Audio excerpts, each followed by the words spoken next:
우리는 누구나 아름다운 집을 갖고 싶어 합니다. 하지만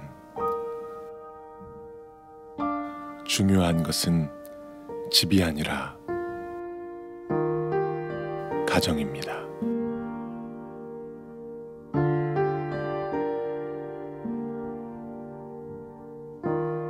원망과 다툼, 그리고 무관심으로 메말라가는 우리의 가정. 도대체 당신의 살림을 어떻게 하는 거야? 내가 다 필요한 걸 긁었지. 그래서 필요 없는 당신 살아야 되는 것도 뭐 내가 있어? 나오고 살고 우리한테 하는 게 뭐 있냐고. 애들도 다 쓰는 거 쓰지 않는 없는 거야. 거야. 애를 당신이 하니까 이 모양 아니야?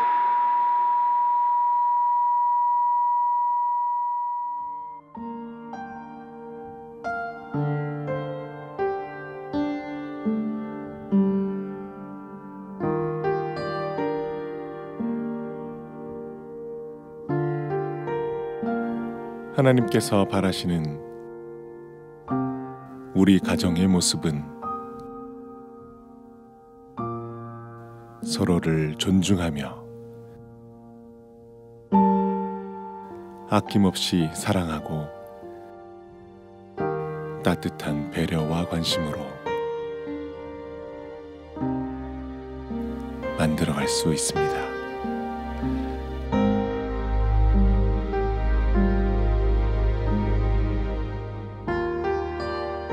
삭막하고 황폐한 가정과 향기로운 꽃이 가득한 아름다운 가정 중에 여러분은 어떤 선택을 하시겠습니까?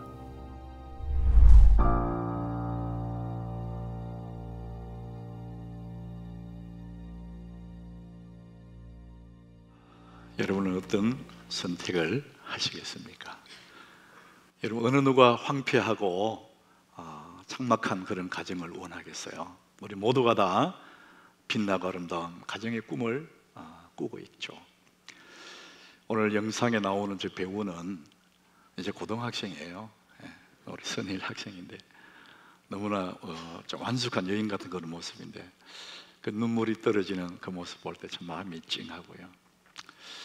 제가 오래전에 이런 고등학생들, 이제 막 여고로 들어온 학생들, 그 아이들에게 물어보니까 모두가 다 그 아이들의 마음 깊은 곳에 원하는 것 한 가지는 행복한 가정이었어요.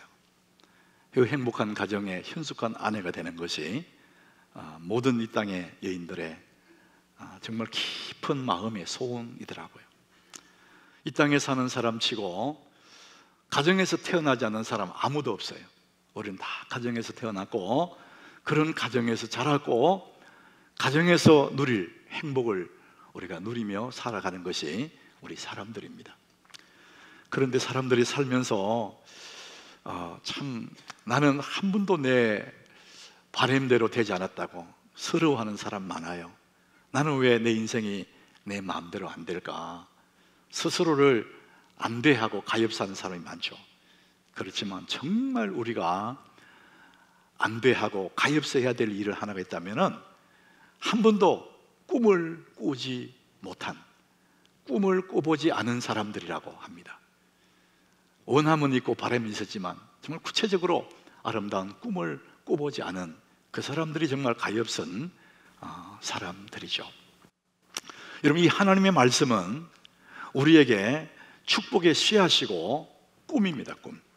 여러분, 오늘 말씀을 들으면서 여러분의 가정, 여러분 개인의 인생, 여러분의 삶이 정말 빛나고 눈부신 아름다운 그런 인생이 되는 그런 꿈을 여러분 잉태하시는 여러분 되시기를 축복합니다. 여인이 아이를 낳으려면 가장 기본이 태 속에 아이가 잉태를 해야 돼요. 생명을 잉태해야 때가 되면 낳는 거거든요. 꿈이라는 것이 그런 겁니다. 내 가슴 속에 꿈이 없는데 낳을 것이 없죠. 세월이 간다고 해서 잉태되지 않는 아이가 나올 수가 없는 것처럼 꿈꾸지 않은 그 일들이 현실에 펼쳐질 수가 없는 것입니다. 하나님 말씀은 그래서 이 꿈이고 축복이고 씨앗입니다.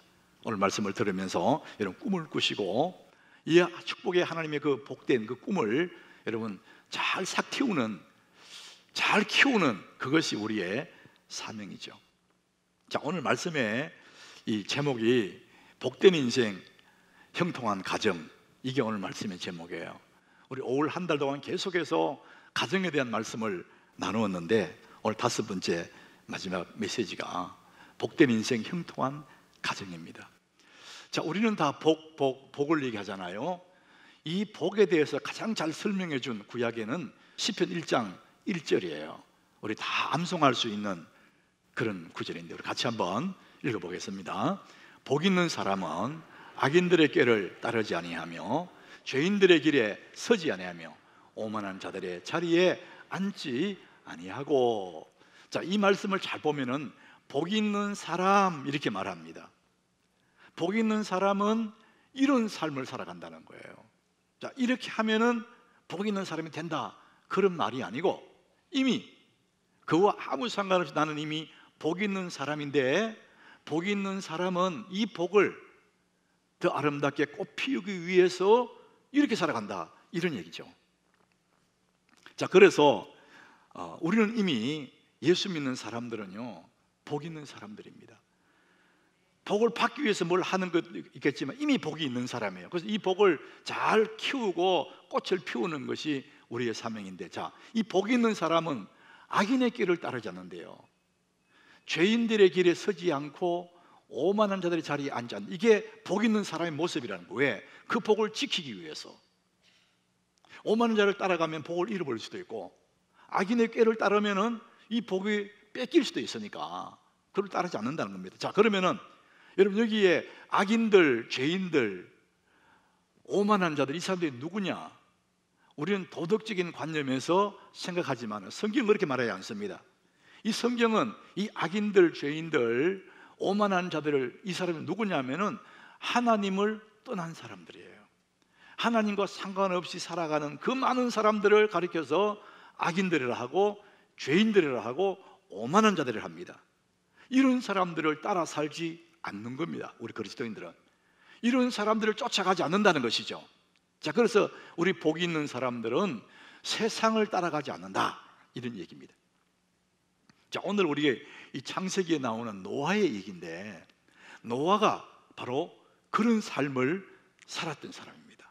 그래서 노아는 복 있는 사람이고 그 복을 유지하기 위해서 그 당시의 사람들을 따라가 살지 않았다는 거죠. 노아 당시의 사람들이 어떤 사람들인지 창세기 6장에서 아주 상세하게 설명을 해서요. 자, 6장 5절에 보면은 노아가 살던 당시에 그때의 세상 사람들이 어떤 사람들이냐, 그때 상황을 이렇게 설명합니다. 여호와께서 사람의 죄악이 세상에 가득함과 그의 마음으로 생각하는 모든 계획이 항상 악한 뿐임을 보셨다. 그 당시에 살고 있는 사람들이 생각이 전부 악했다는 거예요. 무슨 계획을 세워도 모두가 다 악한 계획이라는 거예요. 하나님 보실 때에 말이죠.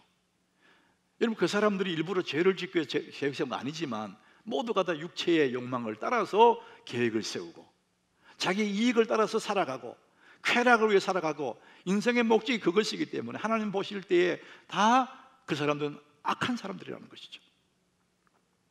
그 다음 절에 보면은 6절에 하나님이 그래서 그 사람들을 보면서 한탄하시는 거예요. 그리고 마음에 근심을 하시는 거예요. 하나님 만든 세상에 하나님 창조한 피조물들, 사람들이 살아가는데 보니까 너무 악하고 죄를 짓고 살아가니까 하나님 마음에 한탄이 되고 근심이 되었다는 것이죠. 자, 그래서 그런 가운데서 하나님 한 사람을 보니까 8절에 보니까요, 노아라는 사람을 보니까 노아는 그런 사람이 아니었다. 그러나 노아는 여호와께 은혜를 입었더라. 그때의 시대의 사람들은 모두가 다 악하게 살아가지만 그러나 노아는 하나님께 은혜를 입었더라, 이렇게 했습니다. 이거를 공동번역에서 이렇게 번역했어요. 그러나 노아만은 하나님의 마음에 들었다, 이렇게 표현했습니다. 모든 사람이 하나님을 근심하게 하고 하나님을 한탄하게 하는 그런 삶을 살았지만 노아만은 하나님 마음에 든 삶을 살았다. 여호와께 은혜를 입었더라, 이런 얘기를 하는 겁니다. 자, 그래서 6장 9절에 보니까요, 노아의 삶을 한 줄로 적었는데 이것은 노아의 족보다, 노아가 걸어온 발걸음이다. 노아는 의인이요 당대의 완전한 자라. 그는 하나님과 동행하는 사람이었다. 하나님께 은혜를 입은 노아가 어떤 사람이냐면은 그는 의인이었고 그 당대에, 그 당시에 노아만한 사람이 없었다는 거예요. 완전한 자였다. 그리고 그는 하나님과 동행하는 사람이었다. 흠이 없는 자가 아니지만 그래도 노아는 애써서 하나님 뜻대로 살려고 애를 썼던 사람이었다, 이런 얘기입니다. 그래서 노아는 그 당시에 죄인들, 악인들, 오만한 자들 따라가지 않았다는 거예요.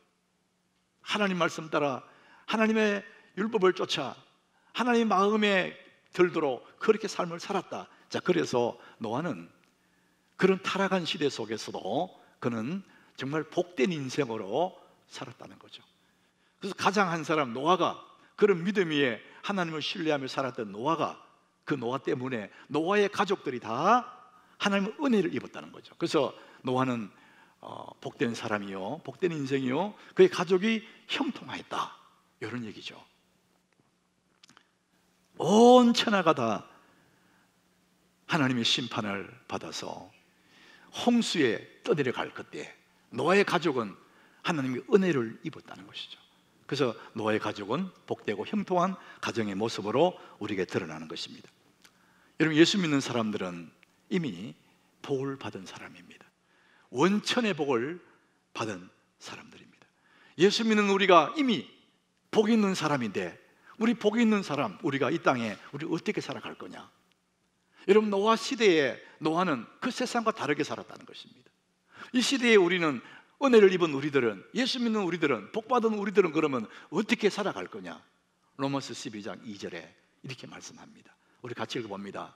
너희는 이 세대를 본받지 말고 오직 마음을 새롭게 함으로 변화를 받아 하나님의 선하시고 기뻐하시고 온전하신 뜻이 무엇인지 분별하도록 하라. 정말 중요한 메시지랍니다. 너희는 이 세대를 본받지 마라. 복 있는 너희들, 예수에게 은혜를 입어 복을 받은 너희들, 구원받은 너희들은 악인의 길을 따르지 말고 죄인의 길에 서지 말고 오만한 자들의 자리에 앉지 마라. 그것을 이 시대 속에서 뭐라고 하냐? 너희는 이 세대를 본받지 마라, 이렇게 말씀합니다. 세상을 따라가면 우리 받은 이 복을 잃어버릴 수 있다. 세상을 본받으면 내가 가지고 있는 이 복을 다 파산할 수도 있다는 것이죠. 그래서 너희는 이 세상을, 이 세대를 본받지 마라, 이렇게 말합니다. 그래서 우리가, 예수 믿는 우리들이 이 땅에 살아가면 때로는 어리석은 그런 느낄 수도 있어요. 난 참 어리석은 사람이구나, 세상 사람들을 볼 때 바보다, 이런 소리 들을 수도 있습니다. 그렇지만 그것이 우리의 갈 길이라는 거죠. 노아가 그 시대 사람들에게 많은 비난을 받았어요. 이렇게 하늘이 쨍쨍한데 무슨 방주를 짓나? 그것도 산 위에서. 바보다, 바보. 이 시대 속에서, 이렇게 살기 좋은 세상에서 무슨 구원, 천국 그러냐? 천국이 따로 있냐? 이런 비난받을 수 있다는 것이죠. 그러나 너희들은 이 세대를 본받지 마라. 그들의 매력을 따라가지 마라. 그들이 아무리 장꾀를 부리고 이익을 추구하고 재미있어 할지라도 그들을 부러워하지 말라는 겁니다. 우리의 갈 길이 따로 있다는 것이죠. 사랑하는 여러분, 우리가 하나님의 주일 되면 예배하고 주님 앞에 경배하는 이 모습은 바로 이 시대에 은혜 받은 자들의 모습인 줄 믿으시길 바랍니다. 이 세대를 본받는 사람들은 하나님의 복을 잃어버릴 수 있다는 것이죠. 자, 그래서 우리는 오늘도 믿음으로 그렇게 살아갑니다. 때로는 손해도 보고 때로는 바보 소리도 들으면서 그렇게 살아갑니다. 자, 그런데 우리의 삶 속에 살아가다 보면은 때로는 예기치 않는 일들이 만나기도 합니다. 그것을 변화구라고 하죠. 변화구. 그 세상이, 삶이 내게 변화구를 던져올 때 나는 어떻게 할 거냐? 여러분, 야구 있지 않습니까? 야구 투수가 공을 던질 때 직구가 있어요. 정확하게 딱 이렇게 던지는, 그 똑바로 들어오는 공은 누구나 다 쳐낼 수 있어요. 그런데 이 투수가 때로는 변화구를 던져버려요. 공이 휘어가도록 이렇게 던져. 그래서 이 타자가 잘못 치면 이 공이 엉뚱한 데 날아가는 거예요. 변화구이기 때문에. 그러니까 감을 잡을 수가 없어요. 그처럼 우리가 믿음으로 산다고 살아가지만, 하나님 은혜 속에 산다고 살아가지만, 때로는 이 삶이 나에게 변화구로 들어올 수 있어요. 예기치 못한 일이 발생할 수 있어요. 사람은 그럴 때 굉장히 당황을 하거든요. 야, 큰일 났다. 오늘이 더 행복해지는 연습. 책 제목이 그런 건데, 짐 히글러라는 사람이 이 책을, 자기의 삶의 이야기예요. 저는 그 책을 보니까 참 치열한 인생이고 참 슬프다, 이런 생각이 들더라고요. 이 짐 히글러가 44살, 단란한 가정을 가지고 있는 가장이에요. 아이가 셋이고 아주 행복한 가정을 가지고 있었어요. 새해가 됐습니다. 가정의 식탁을 둘러 앉아서 밥을 먹으면서 새해의 꿈들을 함께 나누면서 너무너무 행복했습니다. 그 책에 이렇게 썼어요. 인생은 참 아름다웠다. 모든 것이 아름다웠다. 그런데 어느 날 몸에 건강검진을 하러 갔었는데 의사가 그의 몸에서 몹쓸 것을 찾아냈다. 표현을 그렇게 썼어요.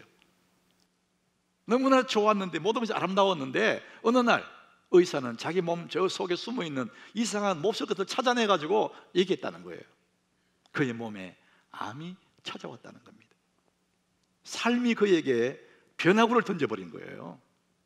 원치 않은 일이 불쑥 나타났어요. 이럴 때 사람들은 너무 당황하고 너무 놀라고 털썩 주저앉는 거예요. 이거 어떡하냐 어떡하냐. 의사가 전화를 해서 당신의 몸에 암이 발견되었습니다, 그 말을 듣는 순간에 모든 것이 변해버렸대요. 지금까지는 삶이 막 바쁘고 복잡하고 그랬는데 그 소리 듣는 순간에 너무 단순해져 버렸대요. 삶이 확 단순해져 버렸대요. 여러분, 우리가 사는 이 세상에 저마다 우리가 웃고 살지만 때로는 변화구가 들어와요. 예기치 못한 일들이 발생하고, 그럴 때는 너무 당황하지만은 여러분, 그것 때문에 내 인생 끝나거나 망하지 않습니다. 예수 믿는 우리에게는 어떤 변화구가 들어온다 할지라도 하나님이 그 배후에 계시고 하나님이 그 일을 통해서 내 삶의 방향을 전환하기를 원하시는 하나님의 계획이 있음을 여러분 믿으시기를 바랍니다. 그것 때문에 내가 망하는 게 아니에요. 그런데 우리는 당황할 수밖에 없는 거죠. 삶의 변화가 들어왔을 때 우리 새로운 삶을 하나님이 우리를 이끌어 가시고 원하시는 하나님의 계획이 있다는 것이죠. 이 코로나라는 정말 전 세계에 던져진 변화구예요. 우리는 너무나 당황하고 두려워해요. 그런데 하나님은 새로운 방향을 전환하는 하나님의 계획이 있다는 것이죠. 자, 그런데 우리는 이런 어려움과 예기치 않은 답답함이 생길 때, 그때는 우리 정신을 차리고 근신하게 되고 사람의 삶이 단순해지고 자기 삶에 집중하기 시작합니다. 그래서 더 좋아질 수 있습니다. 더 나은 삶을 살아갈 수 있습니다. 그런데 그런 변화구, 예기치 못한 일들이 발생하는 그런 어려움보다도 더 힘들 때가 있습니다. 더 조심하고 더 긴장해야 할 때가 있어요. 그때가 언제냐? 편안할 때입니다. 모든 것이 잘 돌아갈 때. 이것이 문제입니다. 노아는 홍수 때는 문제가 없었어요. 온 세상을 덮어 홍수가 올 그때는 노아는 더 하나님 의지하고 그 방주 안에서 하나님을 찬양하고 경배하고 그렇게 믿음의 사람이었어요. 그런데 그 홍수가 다 끝나고 땅에 내려서 이제는 편해졌어요. 하나님 다시는 홍수로 네 심판하지 않는다, 무지개를 보여주고, 홍수 후에 노아는 추태를 벌인 거예요. 오늘 28절에 보니까요, 홍수 후에 노아가 350년을 살았대요. 350년을 살다가 950년 죽었어요. 350년 동안 홍수 후에 긴 세월을 살았어요. 그 당시는요, 홍수 전에는 다 생명이 길었어요. 다 900년씩 살았어요. 800년, 900년 살았어요. 여러분, 350년 동안 노아의 삶이 얼마나 많은 일들이 있었겠어요. 다양한 일들이. 그런데 그 노아의 긴 350년 여정 속에 딱 한 사건만 성경에 기록했어요. 그게 무슨 의미죠? 그만큼 중요하다는 거예요. 다른 것은 다 일상의 삶이고 이 사건은 굉장히 중요한 사건이기 때문에 성경에 기록했어요. 오늘 21절에 본문 21절에 보니까 뭘 했느냐? 무슨 사건이 있었냐? 포도주를 마시고 취하여 그 장막 안에서 벌거벗었다. 이게 노아의 모습이에요. 그는 당대에 굉장한 의인이었어요. 그리고 그는 하나님과 동행하는 사람이었어요. 근데 그는 홍수가 끝나고 나니까 이런 추태를 벌였어요. 홍수 때보다 더 믿음 지키기 어려운 때가 언제냐? 모든 것이 평안할 때, 모든 것이 잘 돌아갈 때. 여러분, 성도들이 긴장해야 될 때가 언제냐 하면은 힘들고 어려울 때, 그때 하나님 의지합니다. 새벽에 가서 눈물을 쏟으면서 애통해하면서 하나님의 은혜를 구해요. 근데 하나님의 은혜로 그 문제가 해결되고 자녀 문제 해결되고 모든 것이 평안하고 아이들이 잘 자라주고 사업에 문제가 없고 적당하게 잘 평안할 그때 잠이 들어버리는 거예요. 더 이상 기도의 제목이 없어져 버렸어요. 그러니까 뜸뜸이 새벽에 안 나올 수도 있고 나와도 조는 거예요. 기도 제목이 없어져 버렸어요. 흥얼흥얼 기도는 하긴 하는데 애통하지 않아요. 여러분, 제일 위험할 때가 언제냐? 편안할 때입니다. 이만하면 됐다, 그렇게 생각할 때 가장 위험한 때입니다. 고린도서 10장 12절에 그래서 이렇게 말합니다. 그런즉 선줄로 생각하는 자는 넘어질까 조심하라. 우리 같이 읽어봅니다. 그런즉 선줄로 생각하는 자는 넘어질까 조심하라. 나름대로 됐어, 이제는 됐어, 이제는 이만하면 됐어, 그럴 때 조심하라는 거예요. 왜? 넘어질까 조심하라. 방심하거든요. 방심. 삶의 변화가 던져왔을 때는 긴장을 하지만은 편안할 때가 문제가 생기는 거예요.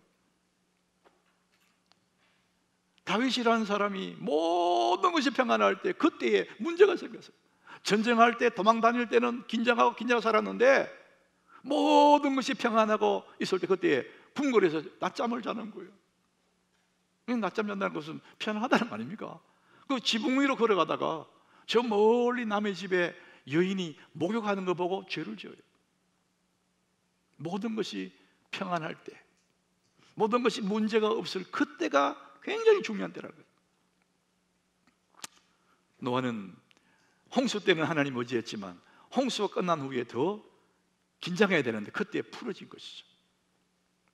자, 우리는 이런 한 시대에 복받은 자로 살아가는데 이 시대를 본받지 아니하고 살아가는데, 근데 삶의 변화가 오고 때로는 평안한 거 이렇게 왔다 갔다 하잖아요. 그럴 때 우리 변함없이 하나님 붙잡고 살아야 되는 것이죠. 자, 우리 인생에 하나의 지혜가 뭐냐? 하나님 우리에게 우리의 삶에 있어서 언제나 선택을 하게 하시는데 좋은 선택이 좋은 인생을 만드는 것입니다. 따라갑시다. 좋은 선택이 좋은 인생을 만든다. 여러분, 오늘 여기까지 내가 인생 여기 와 있지 않습니까? 그것은 여러분이 선택한 결과예요. 내가 아내를 선택해서요, 내가 남편을 선택해서요, 내가 직업을 선택해서요, 모든 것을 선택해요. 여러분, 좋은 선택이 좋은 결과를, 좋은 인생을 만드는 것입니다. 신명기 11장 26절에 이런 말씀합니다. 내가, 하나님 하시는 말, 내가 오늘 복과 저주를 너희 앞에 둔다. 선택해라. 너 복할래? 저주할래? 이런 얘기거든요. 여러분, 어느 바보가 저주를 선택하겠어요? 근데 어리석은 사람은 자기도 모르게 저주를 선택합니다. 오늘 이 노아의 가족을 통해서 우리에게 이걸 보여주는 거예요. 노아가 술을 먹고 포도주를 먹고 취해가지고 멀거벗고 잠자는 그 모습 보면서 자식들이 그 상황을 어떻게 처신하는가 따라서 네가 복을 선택할 수도 있고 저주를 선택할 수 있다, 이런 얘기죠. 우리는 오늘 하나님이 노아 350년 그의 삶 속에 딱 한 사건을 드러내는 것은 그만큼 중요하다는 것입니다. 복과 저주, 포장지에 복, 포장지에 저주 써놨으면 누가 저주를 선택하겠냐? 근데 구분이 안 되는 거예요. 이게 어느 것이 복인지 저주인지 모른다는 거예요. 그래서 우리는 좋은 선택이 좋은 인생을 만드는 것이 틀림없는 것이죠. 먼저 이 함이라는 노아의 세 아들 중에 함이 있어요. 이 함의 선택을 보니까 오늘 22절에 이 함이 아버지의 벌거벗음을 봤어요. 우리 같이 읽어봅니다. 가나안의 아버지 함이 그의 아버지의 하체를 보고 밖으로 나가서 그의 두 형제에게 알렸어요. 자, 이 동사가 두 개 나와요. 아버지의 벌거벗은 것을 하체를 봤어요. 보고, 봤다, 보다. 그 밖으로 나가서 그의 두 형제에게 알리다, 알렸어요. 동사가 두 개. 그런데 본 것은 우리가 봐서 문제가 안 돼요. 아니, 장막에 들어가서 보니까 아버지가 누워 주무시는데 옷 다 벗고 주무신다. 일부러 본 것도 아니고 가다가 보니까 누워 있더라는 거예요. 그건 눈에 들어온 거야. 그건 문제가 없어 보입니다. 의도가 없는 거거든요. 우리가 삶이 이런 거 많이 만나요. 우리 교단에 아주 훌륭한 그 박윤선 박사님, 목회자이기도 하고 교수도 하고 하셨지 않습니까? 이분의 주석이 우리 선배들, 우리 어른들은 그분 주석을 최고로 치는 그 주석이 뭐라고 했냐면은 이분이 이렇게 말합니다. 공중에 날아가는 새가 똥을 사는 것은 막을 길이 없다. 지나가면서 똥 싸버리고 어떻게 막겠냐. 그러나 그 새가 내 머리에 내려와서 내 머릿속에 집을 짓는 것을 막을 수 있다. 막아야 된다. 기가 막힌 비유입니다. 어쩔 수 없는, 내 길을 가다가 이쁜 여자가 걸어가네. 참 괜찮구나. 그거는 문제가 안 된다는 거예요. 내가 일부러 본 거 아니거든요. 그리고 내 길로 가면 돼요. 근데 그까지는 문제가 안 되는데 그 다음이 문제라. 이쁘구나. 그래서 눈이 따라가는 거예요. 이렇게 따라가. 저까지 가면 쫓아간 놈도 있어. 쫓아간 놈도가 보러. 뭐 남자만 그런 게 아니에요. 근육질 남자를 보면 여자분들이 괜찮네. 본 그 자체가 문제가 아니에요. 일부러 본 거 아니거든. 근데 그 다음이 문제라. 이 함이 아버지 하체에 벗은 것을 본 게 그게 문제가 아니에요. 그건 별로 문제는 뭐냐? 그 다음에 그걸 밖으로 나가 형들, 그 두 형제들에게 그것을 알렸어요. 있는 그대로 말하는 거, 그게 뭐가 나쁘냐 이거죠. 함 입장에서는 전혀 문제가 없어요. 근데 그것을 성경은 알리다, 이것은 학자들이 그것을 굳이 이제 또 캐본 거예요. 캐보니까 이 히브리어 뜻이 알리다는 그것이 그냥 있는 사건 자체를 이렇게 얘기해 준 게 아니라 부풀린 거예요. 그것을 해설한 거예요. 그래서 그 형제들을 자기 편으로 끌어들이는 거예요. 아버지가 저럴 수 있나? 요즘 말로 저건 아니야 이러면서 형들을 마음을 확 끌어가지고 아버지를 공격하고 싶은, 그게 나쁜 거라는 거예요. 우리가 볼 때는 아버지가 그러면 안 되죠. 어떻게 자식들에게 술을 먹고 옷 다 벗은 그런 모습을 보여주냐 이거죠. 함 입장에서 그게 옳고 정의예요. 잘못된 게 별로 없어요. 그런데 성경은 그렇게 말하지 않습니다. 하나님은 그 함에 대해서 이렇게 말씀합니다. 25절 이렇게 말해요. 이에 이르되 가나안은 저주를 받아. 이 가나안은 함의 자녀들입니다. 함의 자식이잖아요.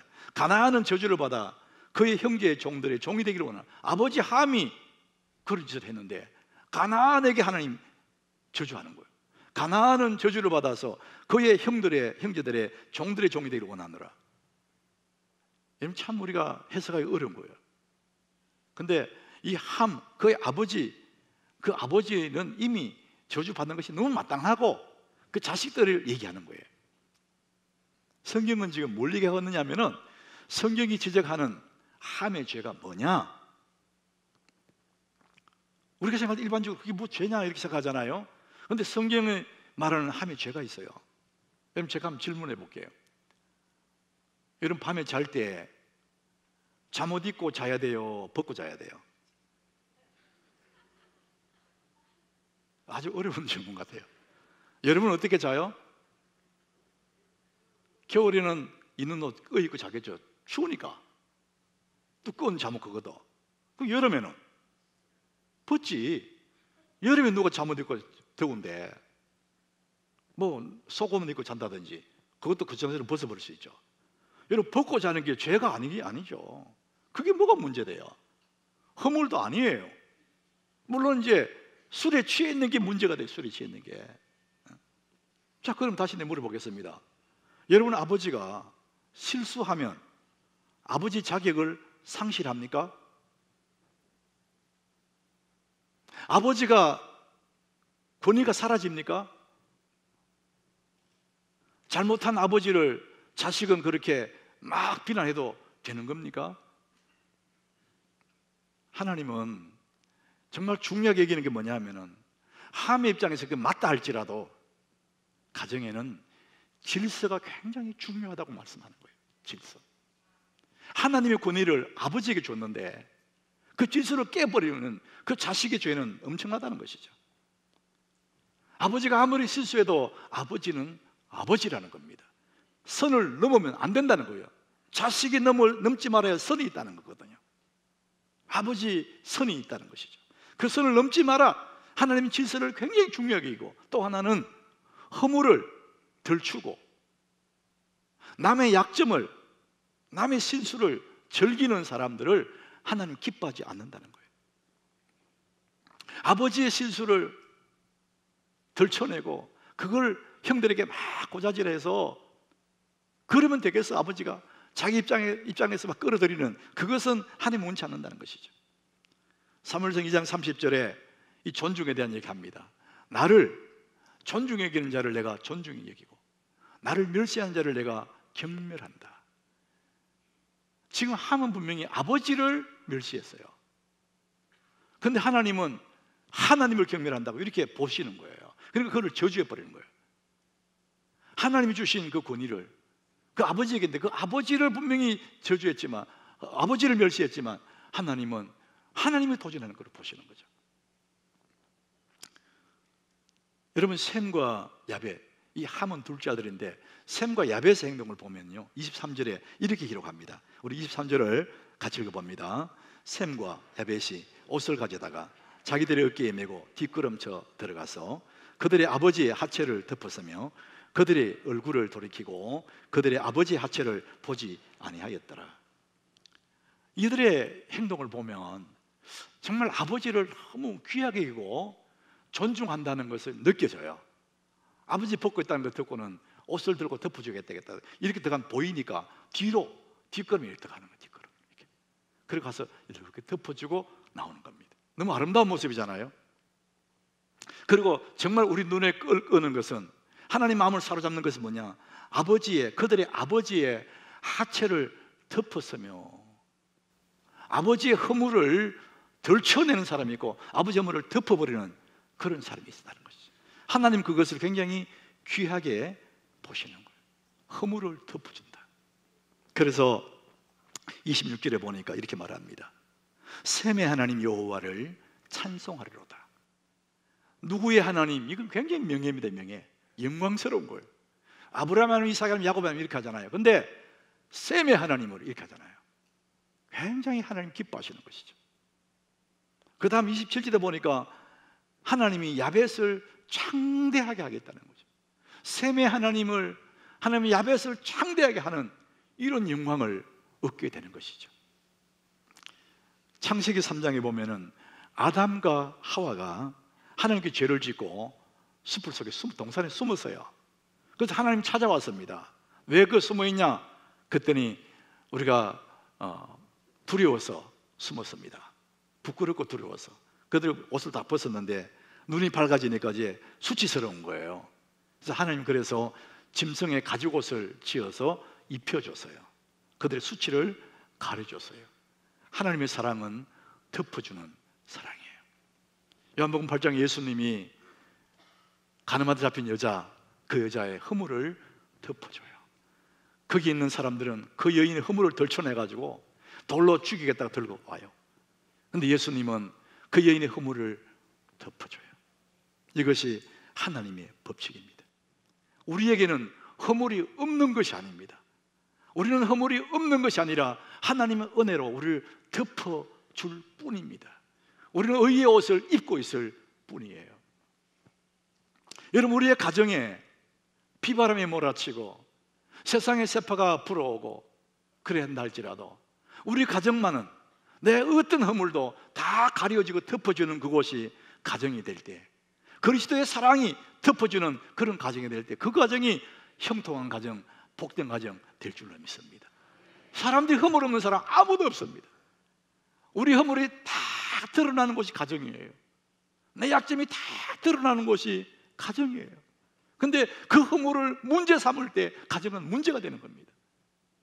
그러나 그리스도의 피가 우리를 덮어서 우리를 허물을 덮어주는 것처럼 우리의 가정이 우리의 허물을 덮어줄 수 있다면 그것이 정말 좋은 가정일 수 있다는 것이죠. 시편 32장 1절에 이런 말씀이 있습니다. 우리 같이 읽어봅니다. 허물의 사함을 받고 자신의 죄가 가려진 자는 복이 있도다. 허물의 사함을 받고 내 더러운 죄가 가리워진 자, 내가 없는 게 아니라 많아, 허물이 너무 많아. 그러나 그것을 가리워진 자는 복이 있다. 예수 그리스도 십자가에 왜 돌아가셨습니까? 우리 허물을 덮어주기 위해서 돌아가셨습니다. 여러분의 가정의 주인이 예수님이 된다면, 그래서 여러분의 허물들이 가려지고 가려지는 그런 가정이 된다면 여러분 가정이 정말 이 땅에서 복되고 형통한 가정이 되는 것입니다. 우리가 완전하고 허물이 없는 정말 대단한 사람이어서가 아니라 부족하고 너무 허물이 많은 인생이지만, 그것이 다 드러나는 것이 가정이지만 그리스도의 사랑이 작동하는 가정, 주의 보혈이 흐르는 가정이 되어서 그 모든 허물도 주의 은혜로 덮어지는 그런 가정, 그 가정만이 진짜 하나님이 원하시는 복되고 형통한 가정이 되는 거예요. 하나님 노아의 가정을 통해 우리에게 그것을 보여주는 것입니다. 여러분 가정이 허물이 덮여지는, 그래서 하나님의 은혜가 흐르는 복되고 형통한 가정 되시기를 예수님 이름으로 축복합니다.